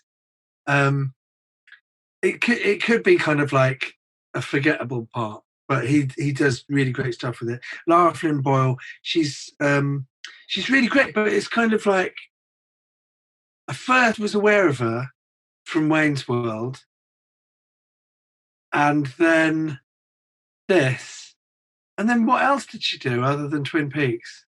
I think like her career kind of like really like went off the boil around then. Because I remember there was a whole thing that she refused to be in Twin Peaks Fire Walk with Me. She didn't reprise her role for that, which seemed like which would have been like around the same time. So like, well, she's been acting. She was the main bad guy in one of the Men in Black films. Mhm. I get her mixed up with, is it Claire Forlani? I'm not. I'm like. So No, maybe not Claire Forlani. Who's the one that? So there was The Last Seduction as well, right? Yes, which was she in The Last Seduction? No, she's not in The Last Seduction. Who's in The Last Seduction? You're really testing how quick I can. Linda Fiorentino. Linda Fiorentino, who was in Men in Black as well, right? Who kind of is set up as the other agent with Will Smith at the end. Of that. Yeah. I get her mixed up with Claire Forlani's not that, is it? Claire Forlani, doesn't she play Nicolas Cage's daughter in no, she plays Sean Connery's daughter in The Rock. Yes. Yeah. Right. But that's just because her name begins with an F. Linda Fiorentino, I get mixed up with Lara Flynn Boyle. Yeah, I'm not like saying that she hasn't had a great career. I'm just saying that everything about this film, I just find it sort of like baffling that it's not like an acquired taste. It's kind of like it's just a wall to wall from beginning to end good film that I think pretty much anyone can sit down and enjoy. And even if you don't like Nicolas Cage, like this is a great entry point for Nicolas Cage because he's not doing anything too wild, but he's still Nicolas Cage. He's not sort of like holding himself back, but it's a really rounded. I mean, it shows what he can do as an actor. Yeah. Right. He's a leading man. He's not doing anything crazy with it, but he just brings so much kind of to the role that is only Nicolas Cage, but he's not a meme in it, you know. Yeah. And again, it's kind of like, oh, Nick, you've got Dennis Hopper as the bad guy. Well, you can kind of like imagine what that is. Well, you can't because the character is so sort of like. I mean, I was saying earlier that he went from kind of like being friendly to menacing, but in actual fact, he's always menacing. It's just sort of like the friendliness kind of like you're waiting for that to drop. And it only drops like a few times. But it's not kind of like a stereotypical Dennis Hopper is the bad guy kind of role. And in actual fact, when you look at all of those Dennis Hopper bad guy roles, he did vary it up quite a lot amongst those films. And then J.T. Walsh is kind of like doing a classic J.T. Walsh performance. But that's what he became known as. And maybe this is sort of like one of the examples where it's sort of like everything came into focus for him. Yeah. He's like, I'll do it like this. Yeah. I don't know. It's early 90s. It's early 90s, and it feels like everyone is either nailing it or going slightly against type, and it just not just the story surprises you, but the performances are surprising as well. You know. Yeah, and it's that thing as well that JT Walsh like somehow manages to out sinister Dennis Hopper. Like, do you know what I mean? A guy who like maybe 7 years earlier was Frank in Blue Velvet, who kind of Right. like has one of those like all-time sinister performances. And JT Walsh, like, I don't know, there's something about his character and like the way he plays it. It's like he seems like more threatening, and I'm not sure whether with Dennis Hopper it's the fact that he's in this like almost looks like a Johnny Cash tribute act in the way he's dressed, right? He's kind of like got this like somewhat flashy but cheap looking suit on, and he's got like a 10-gallon hat, and like he looks great, and like when he gets those moments to play sinister, they're really good. And like I got like going through like clips for this, like most of them are Dennis Hopper because like his line delivery is amazing. It's I'll just play a random one here. Did you know that these two were a couple of fucking crooks? Yeah. Now, Susie here says that Wayne was a bookkeeper in a steel mill in Illinois, and he figured out how to walk out of that plant with $2 million. And she says that there's $500,000 laying around somewhere, but that Wayner is the only one that knows where it is. Now, is that true? That's what she told me. Well, if that's the case, why don't we all just go pay Wayne a little visit and see if Susie's story checks out, okay? But he's in jail. Not for long, sweetie pie. Just like the delivery of like Sweetie Pie and stuff like that. There is like a real menace to him though. Like I that's one of the things I love about this film. I love yeah, like you said, it's great. I don't like I'm hoping if anything, this episode of this podcast is like a beacon call for people to track this down and like watch it because it's fucking great.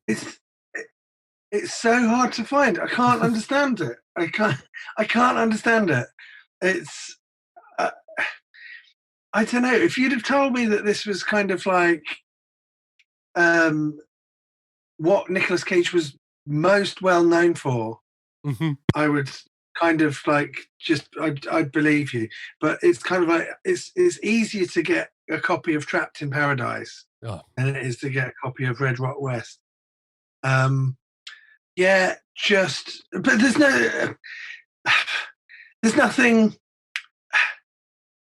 there's nothing going on other than just a really well told story and some really good. It could almost be, you could almost kind of like do kind of like a stage version of it. Yeah, it's a bit like Killer Joe in a way. It's kind of Texas and hot, and there are bars, and it's dusty. Well, it's not Texas, it's Wyoming. But it's kind of like cowboys and pickup trucks and Budweiser, and it's kind of like Americana, and I love everything about it. I love the fact that he's going for work. Is he at a mine, isn't he? Yeah. So real Western. And it's like, the landscape is brilliant, the cinematography is brilliant. It's sort of like all of this stuff that's just stuck with me. And because I've kind of like just assumed that everyone must be aware that this film is great, I've sort of accepted the fact that it's not talked about that much. And it was only like, I don't know who decided, who suggested it. Was it you or me? I think you kind of did a short list, and I went, "Oh, let's talk about Red Rock West," because any excuse to talk about that film, I will jump at it. And I don't really. It's that thing. I don't get to talk to many people about it. Like, it's only like kind of the real Nick Cage completists who are kind of like Do you know what I mean? Like, will reply to when I mention it on Twitter or whatever. They'll go, "Ah, I love that film," and like kind of it's yeah. I can't stress enough how much of a shame it is that it's not more readily available. It kind of I don't know. The campaign starts here right now, Nick. We need to get out there. You've got a bigger platform than me. We need to I don't know, shake some trees. We need to rustle down some people and say, get this film fucking out there, guys, because it's solid. There should be at least like a Blu-ray of it available. Yeah. You know, and the thing is, like when you look at something like Con Air or The Rock, it's kind of like you've got Nicolas Cage reacting to a plane exploding, and he's jumping through the window of a diner while it explodes in a fireball. And it's kind of like a Nicolas Cage, and you get like loads of really cool Nicolas Cage things where he's reacting to stuff. You know, or you've got Nicolas Cage as like a drug-addicted, corrupt police officer in Bad Lieutenant, and you know, this is kind of like this is a film where all of the fireworks are between the characters. You know, it's one character interacting with another character, and you've got all of like these mannerisms, and everyone knows something that the other person doesn't know, and it's the way that all of the actors are sort of like conveying that. It's just such an it's just like you said, if you like Breaking Bad, or you like the way that modern TV sort of unfolds, it's kind of but this is an hour and a half. It kind of it's this just this really economic, enjoyable.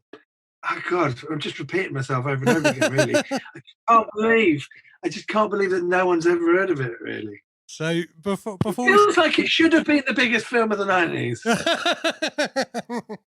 Well, we will do our best to rewrite that and kind of get it out there to people. But before we get to like the final questions on this, Nick, I just wanted, is there anything we've kind of missed about this film? I know you said that like there are aspects of the third act that don't quite work for you. Did you want to expand on that, or is there anything else you wanted to kind of mention? I just think that I just think that it's so enjoyable that when things are clearly wrapping up, it's kind of like, how's it going to wrap up? It's going to wrap up with a gun. Yeah. Right? There's going to be someone's going to get shot. It's going to be kind of like, there's going to be some level of anticlimax to it. And what's the most enjoyable is watching Nicolas Cage sort of like squirm for like an hour, trying to wriggle out of all of these corners that he's painting himself into.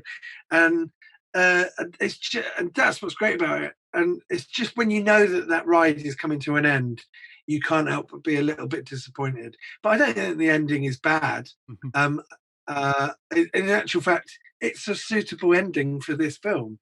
I wouldn't know where to change it. I wouldn't change it. I'm just saying that there's few films that kind of like nail all three acts, and this one kind of like, it's not anticlimactic. It's got a satisfying ending, but what it does is it makes you want to watch it again, I suppose. Definitely, yeah. And there's one thing I wouldn't get rid of, and that is Dennis Hopper doing an underarm throw of a knife into JT Walsh's throat, which is just like an absolute fucking baller move. Just the kind of like quick, like an underarm, just like a little. That's the perfect audio. Yeah, I'm trying to think. I don't know how you would hold the backhand when you're doing a pool cue, right? It's kind of like that motion. Like as if you slided a snooker cue up, he just kind of lets it go straight into JT Walsh's throat, and then like even the way he's about 15 feet away though. Yeah, he's on the other side of it. It's great. That could only happen in the 80s or 90s, that kind of thing. And then the bayonet as well. I love how like moments earlier from Dennis Hopper getting impaled on that bayonet, it's like it's really foregrounded in a shot, and it's like, oh, that bayonet's gonna come to pass, and it doesn't like do it in a thing of the opening shot of the graveyard.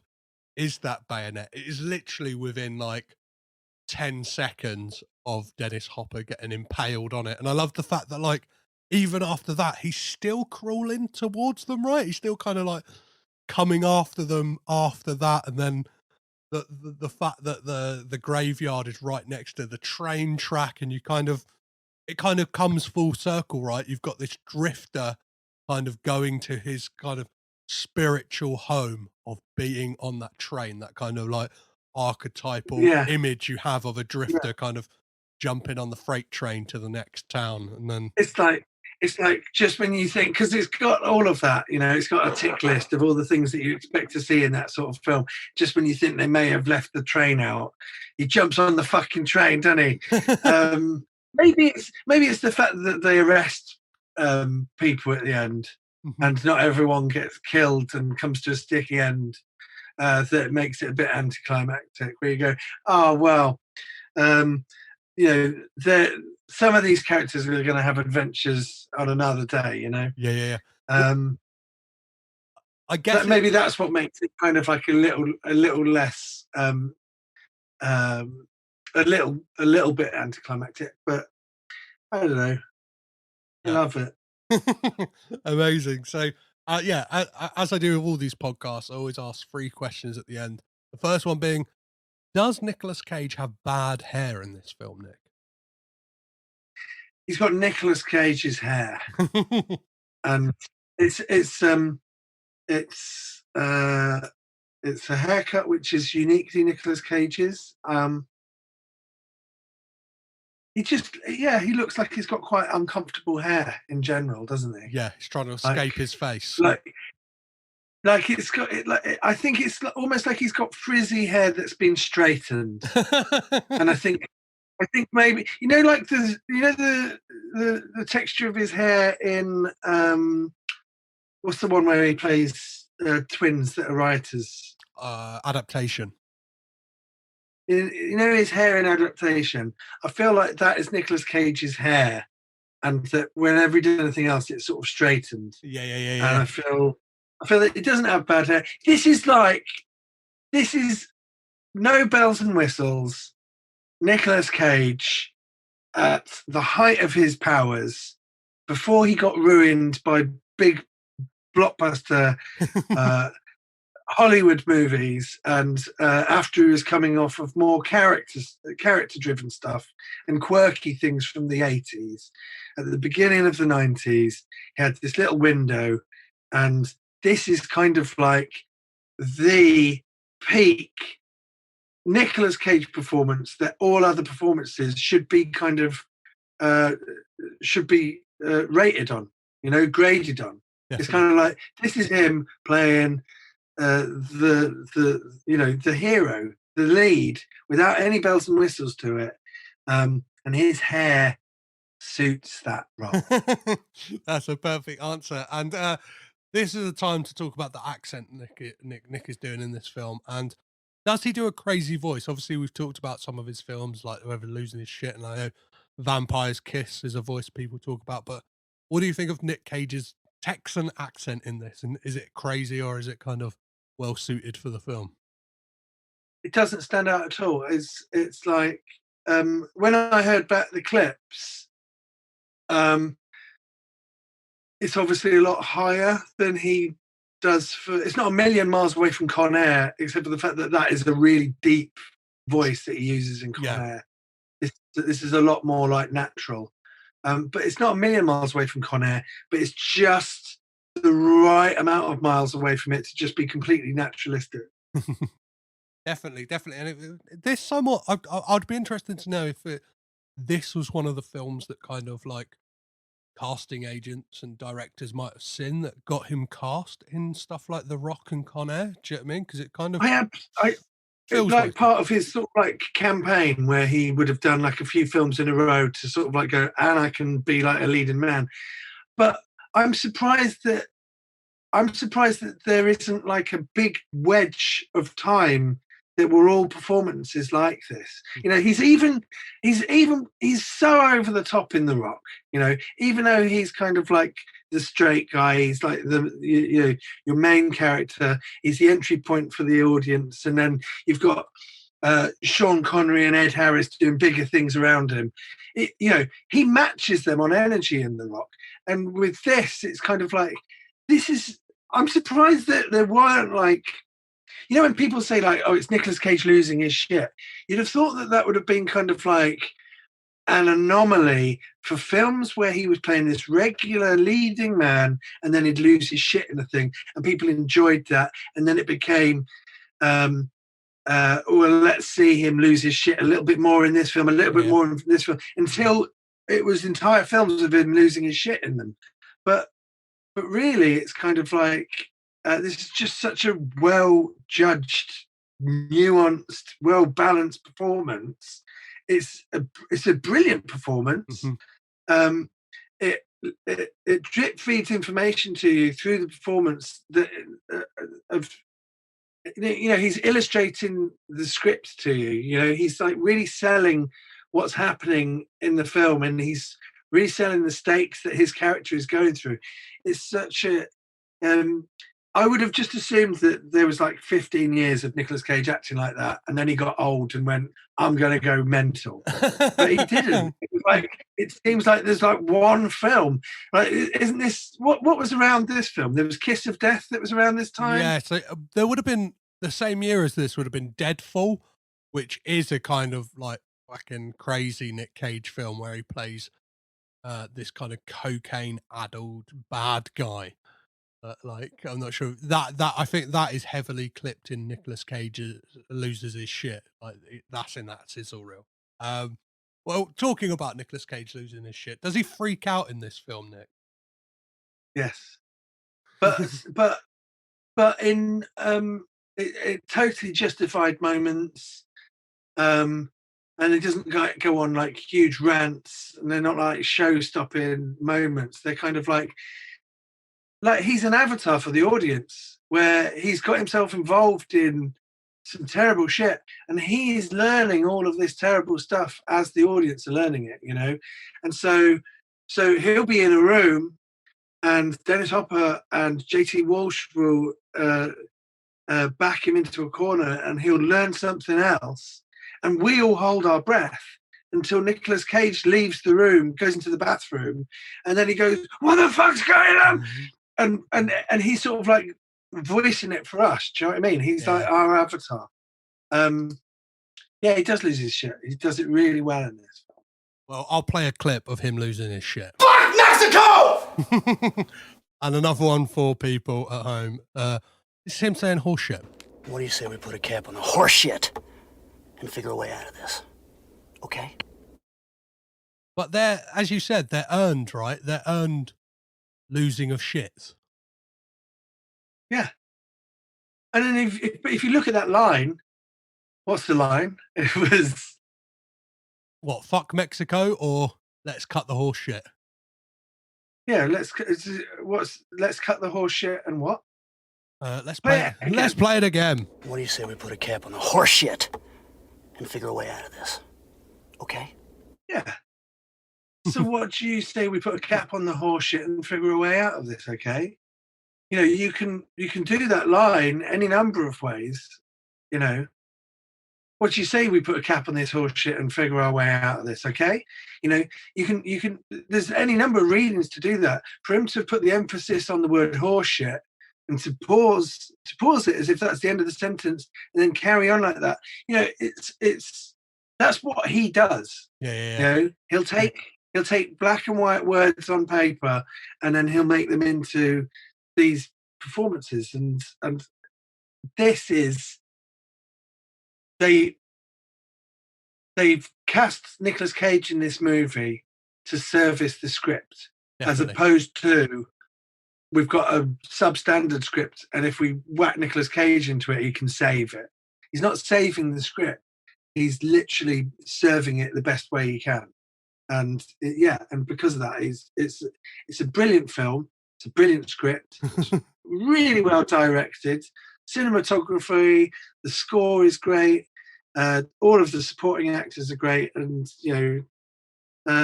Nicolas Cage is great. It's like every element of it's great. It's not like let's draft him in to save a piece of shit. It's like this is brilliant.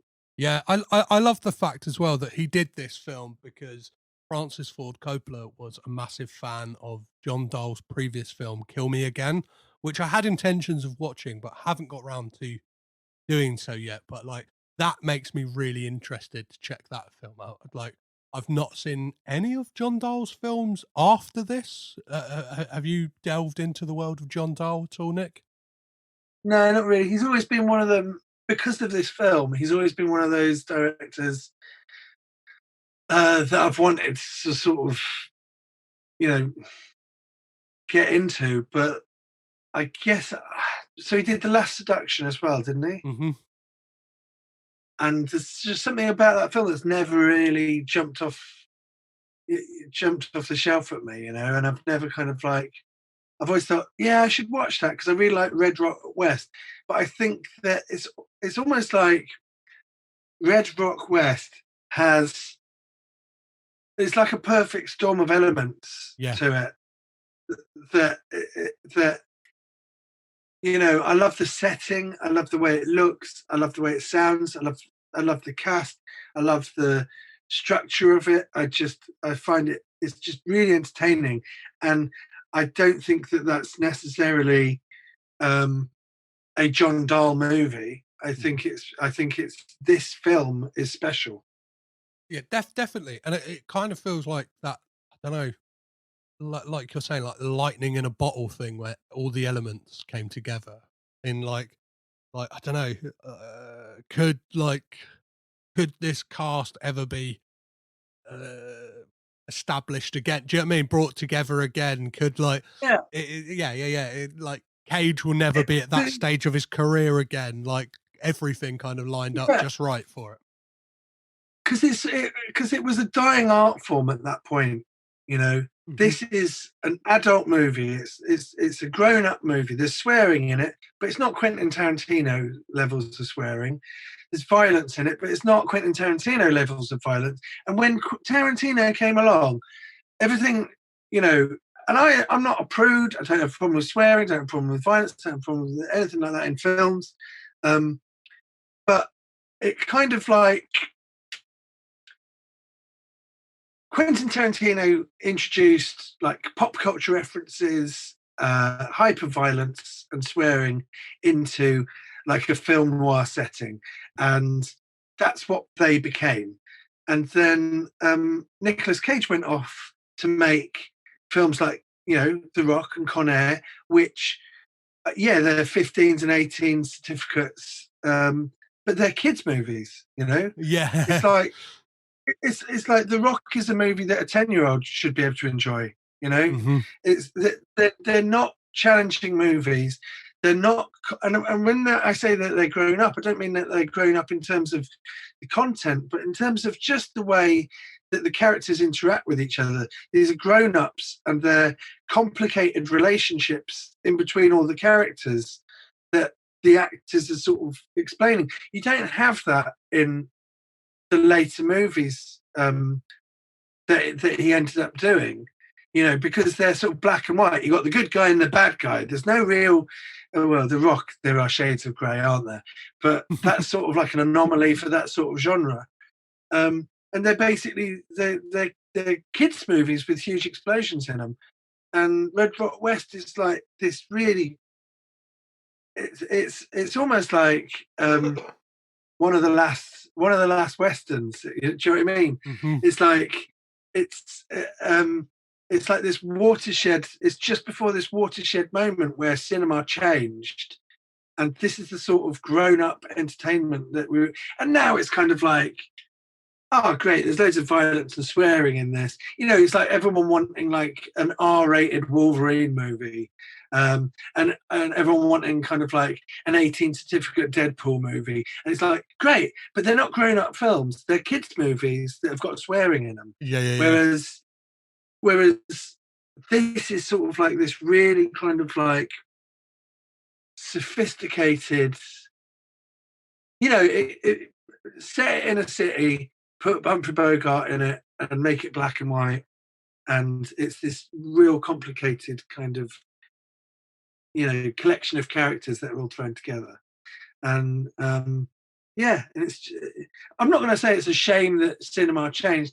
I think Quentin Tarantino brought loads of great stuff, and I love all of those 90s action movies that Nicolas Cage made. But this is kind of like, this is sort of like a window into what films were like for a very brief period of time. Yeah, yeah, and I think with the death of the kind of, I don't know, cinema for adults, as it were, like this will never, you'll never see a Red Rock West again, but it feels like it's time's passed somewhat. Do you know what I mean? Like this is the type of thing now that would be a TV series. Do you know what I mean? This, like, Red Rock Yeah. West would be like a 6-part mini series, HBO or kind of Showtime or something like that. This isn't this type of story. I don't think is ever going to get told in 90 minutes ever again. And then, and if it is, it will be kind of like, you know, a standout thing. It'll be, wow, they don't make movies like this anymore. Yeah. You know, I guess, you know, there's stuff like Copland that was made a few years later, but you know, having a genre film like this that isn't directed by, you know, Martin Scorsese or Brian De Palma, or it's kind of like this. I guess Dragged Across Concrete is kind of that sort of thing where you have, but again, that's so pulpy. This is a sort of a pulp film, but it's before people were sort of hyper aware of that. Yeah. You know, when Pulp Fiction came out, there were kind of explanations of what Pulp Fiction means, right? Yeah. And, you know, like a dictionary definition of the word Pulp Fiction, and people weren't aware of it. You know, it kind of became meta and it became ironic. And this is before all of that. This is before people were kind of like going, like, before the layman was all over genres and knew what was going on. You know, this was kind of like, nah, this is inspired by kind of like Hitchcock and Humphrey Bogart movies and westerns and all that stuff. But it's not kind of like being knowing. It's not knowing. Yeah. And it's not knowing. Well, that's the thing. Yeah, I think kind of as we close off, like, if this was made today, there would be a lot of winking to the audience. Do you know what I mean? Like, this is the Western bit. This is the really bit that's like drawing on noirs and stuff like that. This, as we've said throughout the conversation, could just be transposed to that noir setting and be a noir. Like, it fits that mold so well, and it takes it has no knowing winks to the audience, that it like takes its material seriously and does it perfectly well to kind of really, I don't know, fucking someone release this film. It's fantastic. I mean, with twists aside, it's a really straightforward little film. It's that's what's great about the writing on it. It's fantastic. It's just it's like what film should be. It's telling a really good story, and it's using these actors to the best of their uses, not even the best of their abilities.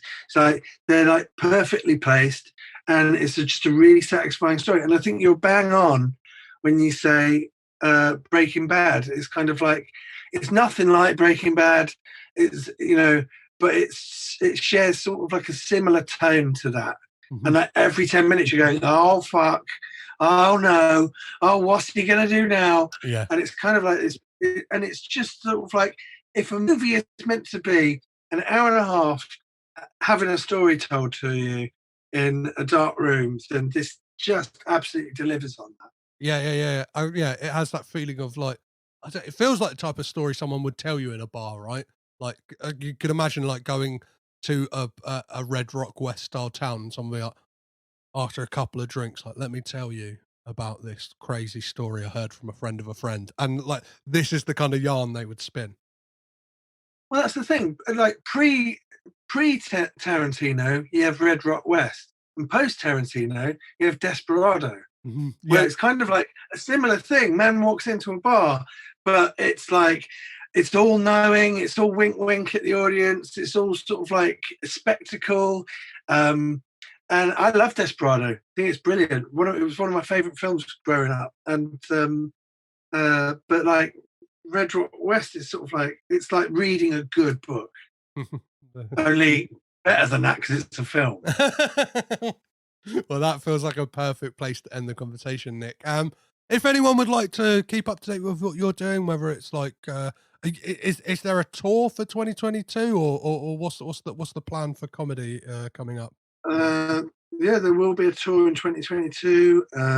I'm just working out what I'm going to spend the year doing.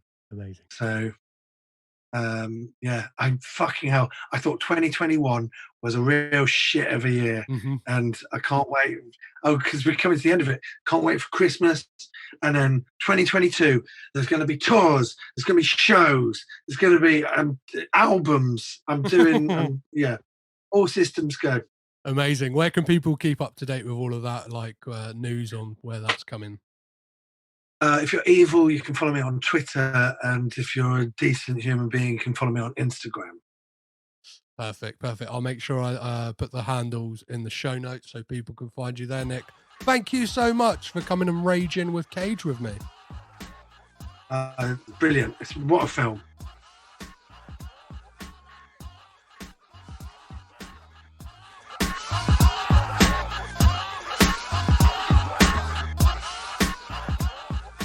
And there we have it, guys. What better way to celebrate Nicolas Kim Coppola's birthday than talking about a fantastic film with a fantastic guest.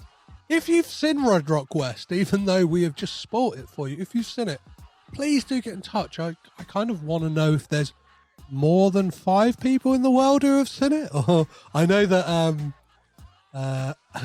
Andrew Pope, who joined me for the Pig episode, it's his favorite Nicolas Cage film, and I don't know, it really sits in the back of my mind. It might be my favorite. I don't know, there's something about it. I think just there's like a film and all pieces fitting together perfectly.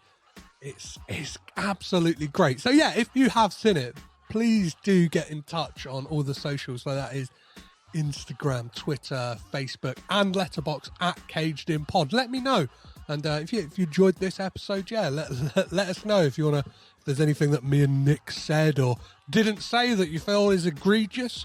Let me know. Don't bother Nick. I'm sure he gets enough flack online, as do all of my guests. Any hate, direct it straight to me. Never at the guests, just straight to me. Or if you wanna really slag me off and stick the boot in, you can drop me an email, which is cagedinpod@gmail.com. As for next week on the podcast, I will be joined by Daryl Edge, my northern counterpart, the yin to my yang, the gravy to my chips, to use a northern stereotype there. A fellow Cage scholar, where we're going to be looking about another 1993 Nick Cage classic, Deadfall. It's a real family affair as well, directed by Christopher Coppola. It has cameos from Talia Shire and Mark Coppola. So please do come back for that one, because it's going to be a bloody treat, I tell you. As well as that film, we're going to be having a little chat beforehand, kind of the preamble of the chat of that episode, all about Nicolas Cage's career in 2001 and kind of what are the points that, as to Nicolas Cage fanatics, what we're looking forward to in 2022 and what is the state of his career at this point. Do you know what I mean? What does the big like conversation around everything that happened with Pig and everyone going like it's a career best performance, where does that project Cage in the future? If you have points to make on that, or you want to join in the discussion, again, head on over to the socials. If you need that handle again, it's at Caged In Pod. It's that bloody simple, guys. So yeah, I very much look forward to having you listen to that conversation between me and Daryl.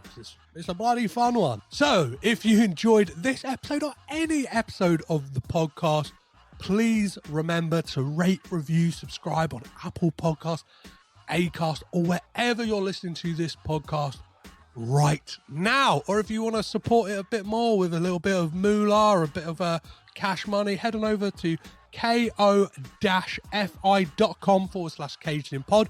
You can buy me a nice digital cup of coffee, or you can head on over to patreon.com/cagedinpod, where you can give me a little monthly slice of £2.50 or $3 a month, and you can get access to the all new Movie Brat Bros podcast series, where I will be looking at the films of Brian De Palma for season 1, and seeing how each year in his career and each film kind of matches up to a Francis Ford Coppola film from that time. So kind of, it's all a big circle jerk of these podcasts. You got Nicolas Cage in one strand, you got the Coppola family in another, and then you've got the movie brats on another strand. So yeah, head on over to Patreon, join into that, join in the fun. Got some fantastic guests on that already, and some fantastic guests lined up in the future.